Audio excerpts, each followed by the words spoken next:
March 4, 1944. Over the gray, frozen skies of northern Germany, the horizon trembled with the roar of hundreds of engines. To those on the ground, it sounded like the end of the world approaching. Thick contrails stretched across the heavens like white scars, and for the first time, they were headed straight toward the capital, Berlin. For years, the city had been untouchable. The Luftwaffe had guarded it, like a crown jewel, shielded by range, skill, and pride. Every time the Americans had tried to reach the German heartland, their bomber formations had been shattered long before the capital came into view. Over Schweinfurt, Regensburg, Bremen, thousands of young men never returned. Berlin, the symbol of the Reich, remained far beyond their reach. But on that cold March morning, something was different. Radar operators in darkened bunkers stared at their screens in disbelief. The blips kept coming, not dozens of aircraft, but hundreds. The 8th Air Force was making the unthinkable attempt, a daylight strike on Berlin itself. Across airfields east of the city, German pilots scrambled to their fighters, engines coughing to life in the freezing air.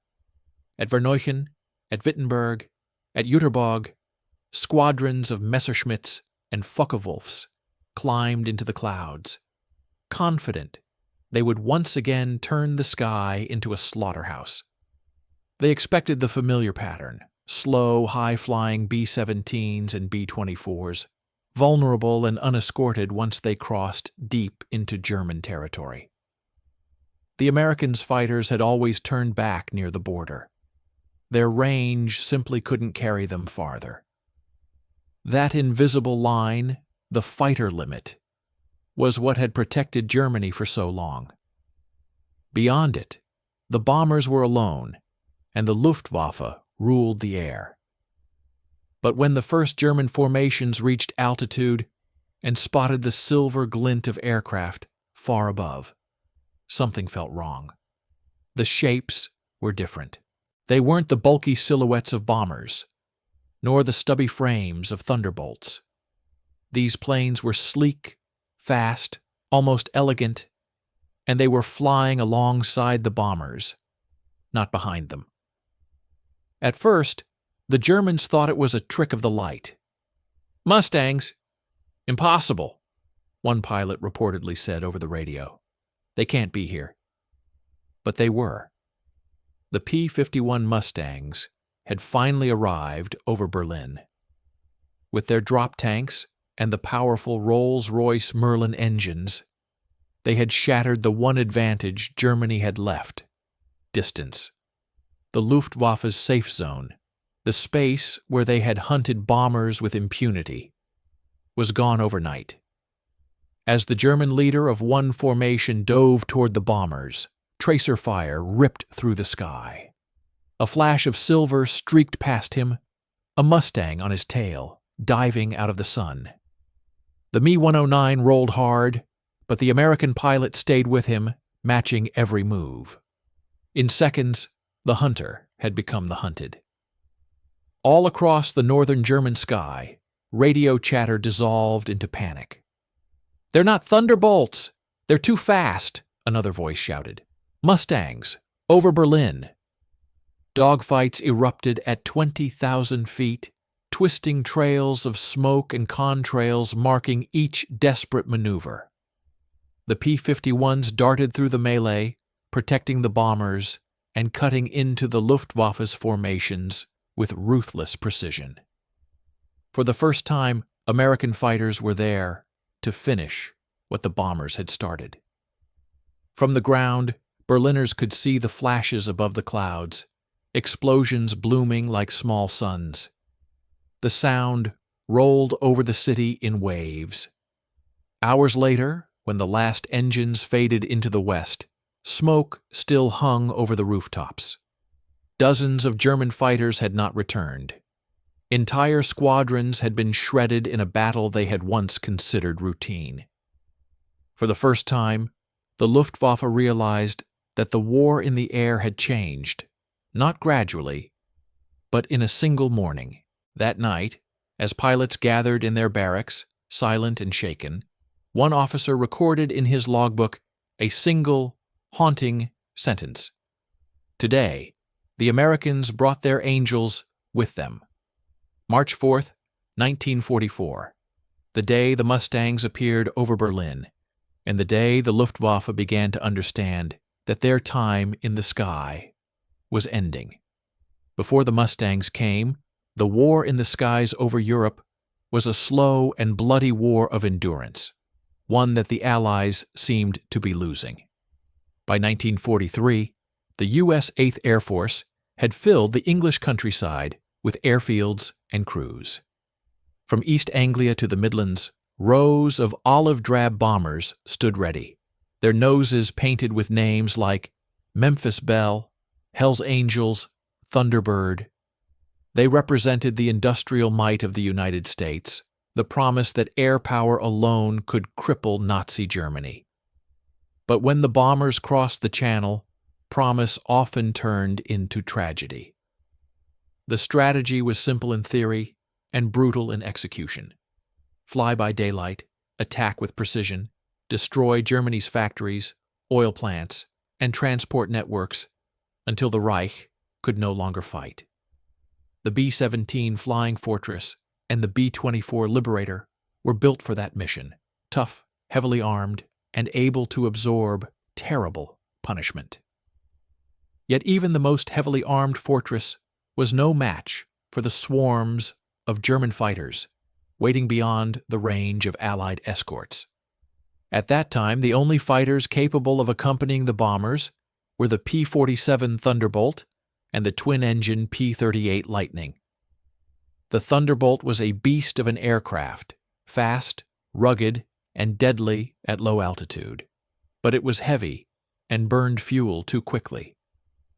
Over Western Germany, its tanks ran dry, forcing pilots to turn back, while the bombers pressed on alone.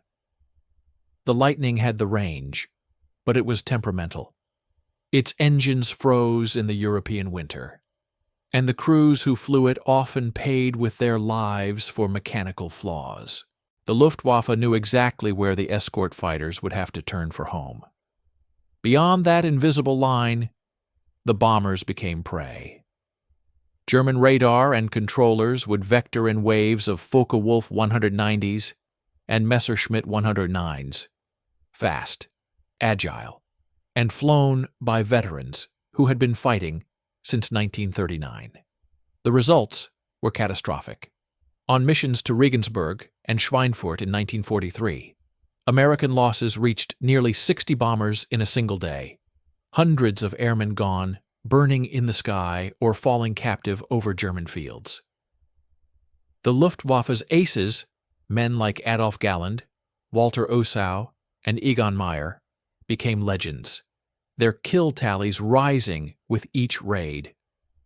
To make matters worse, the Germans had learned to exploit every weakness in Allied tactics. They began attacking from head-on, using the sun as cover, firing their 20mm cannons into the vulnerable noses of the bomber formations. Others used rockets or air mines, exploding into clouds of shrapnel that could tear through an entire squadron at once. Each mission became a test of endurance, not only for the bombers' mettle, but for the nerves of the men inside them. Every morning, ground crews would watch the formations climb into the gray sky, and then count the empty spaces in the pattern when the survivors returned. Crews that finished 25 missions were considered lucky. Many didn't make it past 5. By late 1943, morale in the 8th Air Force had sunk to a breaking point. The dream of daylight precision bombing seemed close to collapse. Some commanders suggested returning to night raids, like the British, or halting the offensive altogether. But Washington refused to back down. The war had to be brought to the enemy's heart, and to do that, the bombers needed a guardian that could go the distance. Somewhere in that winter of despair, engineers and strategists began to realize that the answer wasn't more armor or more guns. It was range. A fighter that could follow the bombers to the target and back would change everything. In secret hangars and dusty workshops across England, modifications began. Long-range fuel tanks, redesigned engines, aerodynamic tweaks, anything that could stretch a fighter's endurance another 50 miles. It was a desperate race between innovation and death. Meanwhile, across the Channel, the Luftwaffe's confidence had never been higher. Its squadrons still ruled the skies over Germany, and its pilots believed that no Allied machine could reach Berlin alive. The Reich's air defense system, the Reichsverteidigung, was a masterpiece of coordination, built on years of experience. The Germans thought they had time, perhaps years, before the Allies could challenge them over their own capital. They were wrong. In the final months of 1943, a new aircraft quietly entered service, sleek, light, and armed with a British heart, the Rolls-Royce Merlin engine. It was called the P-51 Mustang. At first, no one imagined it would change the course of the air war. But within months, that machine would turn despair into dominance. The storm was gathering, and by the dawn of 1944, the Luftwaffe's reign over Europe's skies was living on borrowed time. By the winter of 1943, the American air war over Europe was hanging by a thread. The 8th Air Force had grown into a massive machine, thousands of men, hundreds of bombers, but every mission into the heart of Germany came at a price that seemed impossible to sustain. The promise of daylight precision bombing had turned into a war of attrition fought in the thin, frozen air miles above the continent. Crews called it the 1,000-mile coffin. From the moment the bombers crossed the Dutch coast, they were exposed. German radar detected them within minutes, and by the time they reached the industrial cities of the Ruhr or the plains near Leipzig, the Luftwaffe's interceptors were waiting. Sometimes 2-3 waves deep, the sky would explode into chaos. Engines burning, wings sheared off, men bailing out into freezing winds that tore their parachutes apart. One veteran later recalled how it felt to see the fighters coming. They came out of the sun like needles. You could see the flashes of their cannons before you heard them. The first seconds decided everything. The losses were devastating. On the second Schweinfurt mission alone, 60 B-17s were shot down. 600 men lost in a single day. Another 70 limped back across the Channel, riddled with holes, engines smoking, landing with dead aboard. The math was brutal. To destroy one German ball-bearing factory, the Americans had lost an entire wing of aircraft. The Luftwaffe had perfected the art of interception. Its fighters would climb ahead of the bombers and attack head-on, using their cannons to shred the formation before diving through and climbing again. Even when the bombers tightened their defensive box formations, it only meant that one hit could cripple several planes at once. And yet, the missions continued. Orders came down from Washington and from General Ira Eaker's headquarters in High Wycombe. The offensive must not stop. Every day the factories burned was one day closer to victory. But inside the cockpits, it no longer felt like victory. It felt like survival. Men began to talk about the 25 mission curse. Completing a full tour was almost mythical. Most crews counted down the missions like prisoners marking days on a wall. Some broke down after 10 or 12, unable to fly again. Others drank hard the night before each takeoff, knowing that statistically they were already living on borrowed time. The tension bled into the ground crews, too.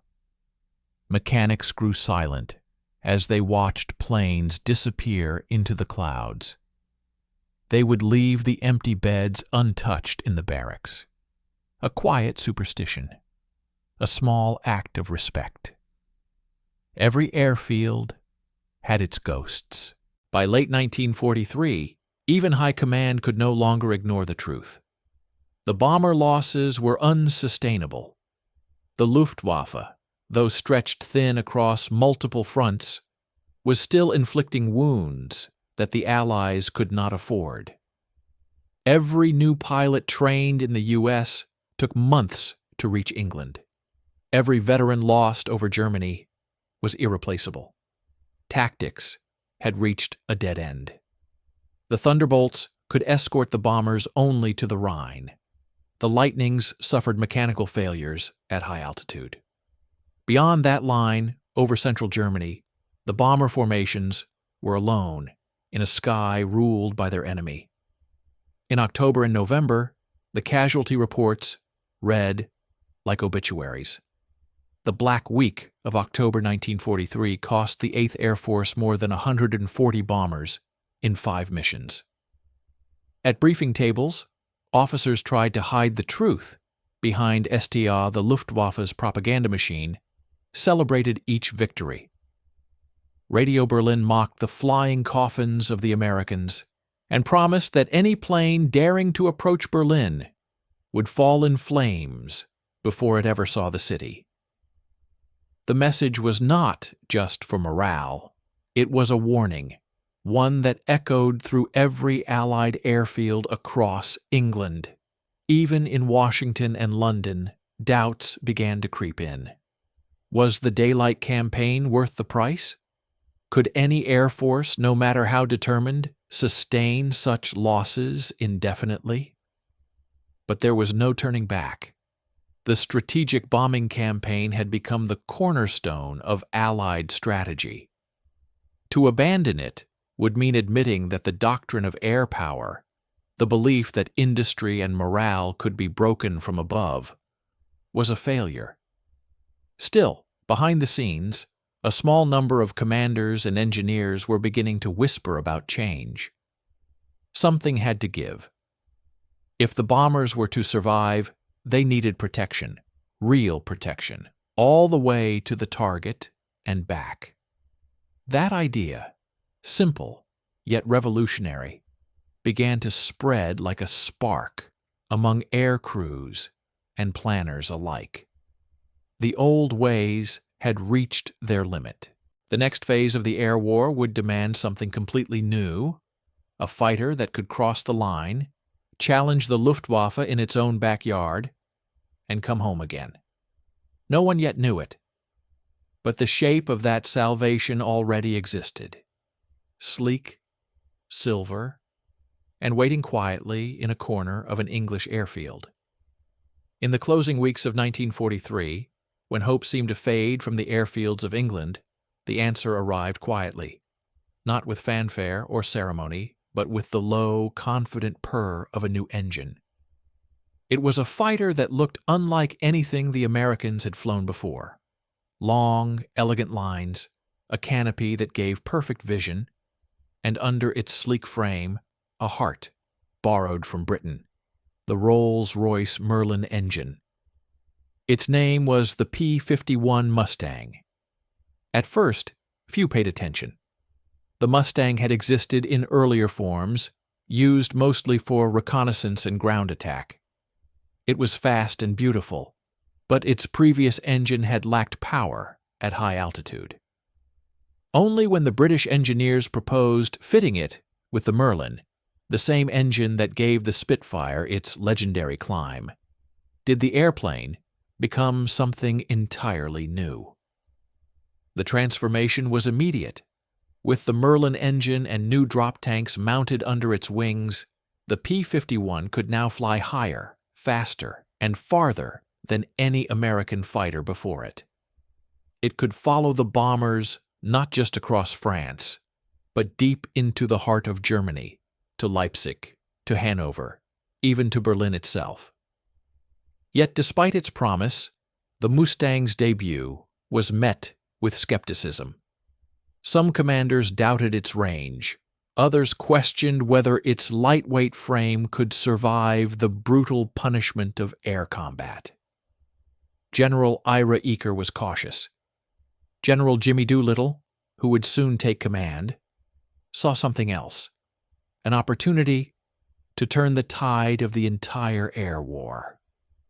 The first Mustangs were assigned to the 354th Fighter Group, Pioneer Mustang Group, under Colonel James H. Howard. In December 1943, they flew their first escort missions deep into enemy territory. The results were electrifying.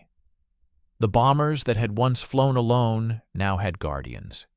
Sleek, silver fighters weaving among their formations, chasing away the black crosses that had haunted them for so long. Howard's group quickly made headlines. On January 11, 1944, during a mission to Oschersleben, Howard single-handedly took on more than 30 German fighters while protecting a crippled formation of B-17s. He shot down several and drove the rest away. When he returned, his ammunition nearly gone, his Mustang riddled with holes, one bomber crew radioed back. "That guy's a one-man Air Force." Howard would later receive the Medal of Honor, the only fighter pilot in the European theater to do so. The effect of the Mustang spread like wildfire. The Luftwaffe, so accustomed to waiting for the escorts to turn back, suddenly found themselves hunted far beyond their expectations. German pilots who dove on the bombers now discovered that they were being chased themselves, pursued all the way back to their airfields. In the early months of 1944, Doolittle implemented a daring new directive. The Mustangs were no longer to stay glued to the bombers. Instead, they were to seek out and destroy the Luftwaffe wherever it could be found. In the air, on the ground, even during takeoff. It was an aggressive shift, and it played directly into the Mustang's strengths. The P-51 was fast, stable at high altitude, and deadly in a dive. Its machine guns could shred a Messerschmitt before the German pilot even saw what had hit him. For the first time, the hunters became the hunted. German aces like Adolf Galland and Hermann Graf began to realize that the days of free hunting were over. "We met them everywhere," Galland would later write. "They escorted the bombers over Berlin, and they waited for us on our way home." The reaction among Luftwaffe squadrons was a mix of disbelief and fear. The Mustang could not only reach Berlin, it could stay there, circling above the smoke while the bombers unloaded their cargo. German ground crews watched helplessly as the silver fighters swept over their runways, strafing parked aircraft and fuel depots. Each week, the casualty lists grew longer. The Luftwaffe's elite, men who had survived years of combat, were now dying faster than replacements could be trained.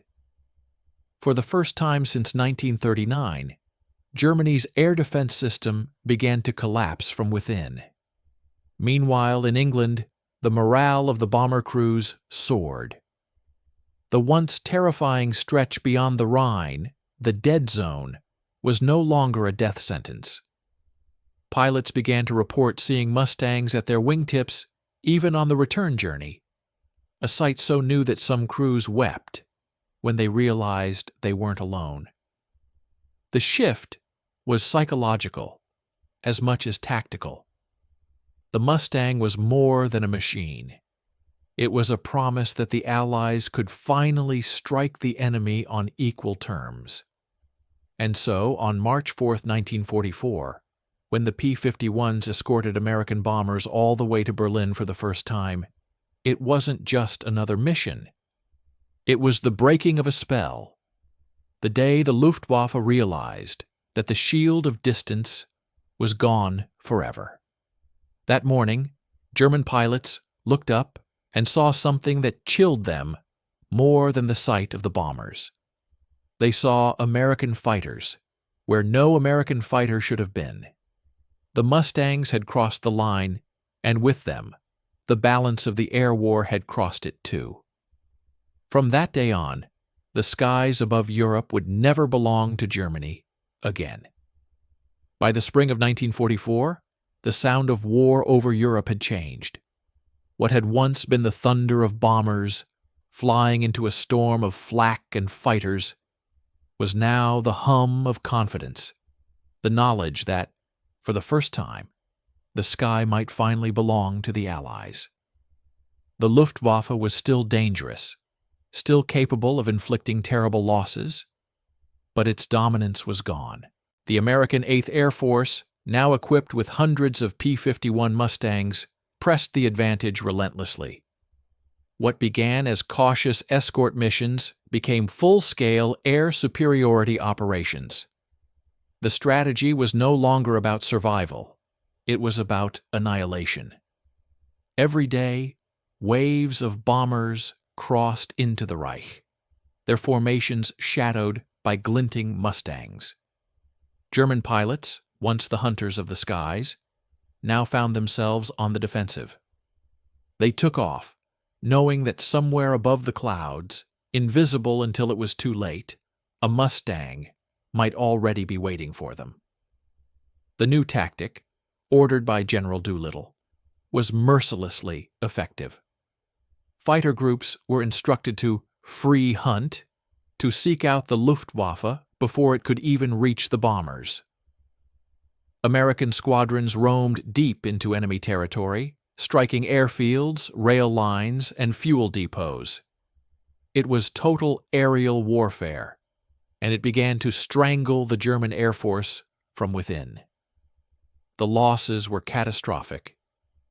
Between January and June 1944, the Luftwaffe lost over 2,000 aircraft and many of its most experienced aces. Replacements came too young, too untrained, too terrified. Many never even made it to their first mission. Allied intelligence began intercepting desperate German radio chatter, units calling for reinforcements that would never come. For the bomber crews, the difference was like night and day. Once they had prayed to see a single friendly fighter as they limped home across the channel. Now, squadrons of Mustangs swept in to meet them, guiding them safely back through the clouds. They were angels, one B-17 gunner remembered. You could always tell the sound, that deep, smooth Merlin growl. That sound meant you might live another day. In the skies above Germany, the red tails, the famed Tuskegee Airmen, began to make their mark as well. Flying the same sleek Mustangs, they escorted bombers with unmatched discipline and precision. At first, white bomber crews doubted them, but that doubt quickly turned into admiration. "Those red tails never left us," said one veteran. Not once. By the end of the war, the Tuskegee pilots would claim over 100 enemy aircraft destroyed, proving beyond doubt that skill and courage knew no color. The psychological collapse of the Luftwaffe accelerated. The once proud Jagdgeschwader units, JG-26, JG-2, JG-11, were shadows of their former selves. Pilots began rationing fuel, scrounging parts from wrecks, and fighting in skies they no longer controlled. Adolf Galland himself admitted in his memoirs that the P-51 was the finest all-around fighter in the world. It made our situation hopeless. By the time of the D-Day invasion in June 1944, the Allied air forces had achieved what had once seemed impossible, near-total air supremacy. On the morning of June 6th, not a single German aircraft appeared over the beaches of Normandy. The Luftwaffe was grounded, crippled by lack of fuel and fear of the swarming Mustangs that prowled the skies. It was a turning point that went far beyond tactics or machines. Air supremacy meant that the Allies could move men and supplies without terror from above. It meant that the bombing of railways, bridges, and oil refineries could continue unabated. It meant that the war, once teetering on the edge of stalemate, had begun to tilt irreversibly toward victory. And for the men who flew the Mustangs, there was a strange, quiet pride. They knew they had changed something fundamental in the nature of war. They had taken a battlefield that once belonged to the enemy and made it their own. The sky, once a graveyard of metal and smoke, had become a symbol of freedom. Still, victory came at a price. The Mustang pilots paid dearly. Many never returned. But those who did would remember the moment when the tide turned, when the horizon no longer meant fear, but the promise of home. By the end of 1944, the Luftwaffe was shattered. Its losses in men and aircraft were beyond repair. The German cities burned beneath the endless bombing raids, and the once proud fighter wings could no longer rise to meet them. The P-51 Mustang, sleek and relentless, had done what no bomber could. It had broken the enemy's spirit. The sky belonged to the Allies now, not just because of their machines, but because of the will of the men who flew them.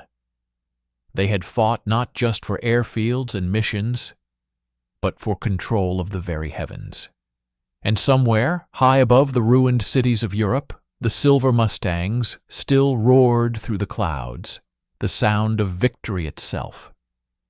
When the guns finally fell silent in 1945, the sky over Europe was a graveyard of metal and memory. What had begun as a desperate fight for survival had ended in domination and transformation. The Luftwaffe, once the terror of the continent, was a shattered relic. Its pilots, the legendary aces who had ruled the air in 1940, were gone, lost to time and flame. The Allies had not only won the war in the air, they had rewritten its laws, and at the heart of that transformation stood the Mustang. Sleek, elegant, deadly, it became more than a machine. It was a symbol of everything the Allies had learned: innovation, courage, and the willingness to do the unthinkable. It proved that victory didn't belong to those who started strong, but to those who adapted, evolved, and dared. For the men who flew it, the war never truly ended. Many of them carried the sky with them, in dreams, in silence, in the way they looked upward when an engine roared in the distance. Some became test pilots, racing into the new age of jet flight. Others returned home to farms, factories, and quiet towns, their medals tucked away in drawers, their memories too heavy to speak of. Among them were the Tuskegee Airmen, the Red Tails, who had fought 2 wars at once, one against the enemy abroad and another against prejudice at home. They had guarded bombers that carried crews who once doubted them, and they had done it with unmatched excellence. When they returned to America, many found the same segregation and silence waiting for them. But history would not forget. In time, their story became one of the most enduring symbols of courage and equality, proof that valor knows no color. The Mustang itself outlived the war it was built for. It served in Korea, in foreign air forces, and later as a cherished relic of the past. Restored Mustangs still fly today, their Merlin engines still howling across blue skies, living ghosts of a time when the fate of the world hung on their wings. For Germany, the memory of March 1944 remained bitter. The Luftwaffe's defeat was not only military, it was spiritual. That day over Berlin, when silver shapes streaked through the clouds, faster, higher, deadlier than anything they had ever seen, German pilots understood that something irreversible had happened. The hunters had become the hunted. The age of Nazi supremacy in the air had ended. Historians often mark March 4, 1944, as the day the air war truly turned. But for the men who were there, for the pilots who lived, who watched the sky burn and darken with smoke, it was something deeper.